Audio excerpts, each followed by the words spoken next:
ভালো করছি। আসসালামু আলাইকুম ভাই। ওয়ালাইকুম আসসালাম।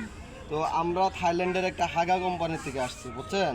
তো আপনার সাথে কি আমরা একটু কথা বলতে পারি? হ্যাঁ জি বলেন। তো ভাই, আপনার হাগা কি ঠিক মতো হয়? হ্যাঁ হয়, নরম হয় না শক্ত হয়?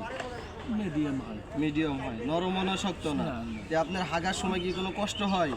না হাগার সময় কষ্ট হয় না। একটু তো সারাদিনে কয়বার খান? এই খাই তো আপনার 4-5 বার। তাই আপনার একদিনে হাগা কতটুকুই হয়? একটু হয় একটু।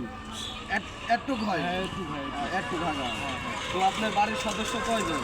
আমার বাড়ির সদস্য 6 জন। 6 জন। তাহলে 6 জনের মোটামুটি হাগা তো এতখানি হয় নাকি? হ্যাঁ একটি হয় একটুগুলো হয়। এতগুলো হয়। তো তাহলে তো আপনাদের ল্যাট্রিন তো তাড়াতাড়ি পুড়ে যাবে। হ্যাঁ। তো আমাদের থাইল্যান্ডের অফিসে তাহলে আপনাদের একটা ল্যাট্রিনের জন্য আমরা আবেদন করি নাকি? না না আমার যেটা আছে এটাই ঠিক আছে। তাই ওটাই চলবে। হ্যাঁ ওটাই চলবে। তো একটা ল্যাট্রিন দিলে ভালো হয় মনে হয় ভাই। না না আমার যে ল্যাট্রিনটা আছে এটা আমার ভরবে, আমার এটা চলবে, আমার একটু ঝাগা হয় সমস্যা নেই। তো আপনাদের হাগা ধারধারি হয় না তো? না না না না সব মিডিয়াম মিডিয়াম হয়, শক্ত না নরম? নরম।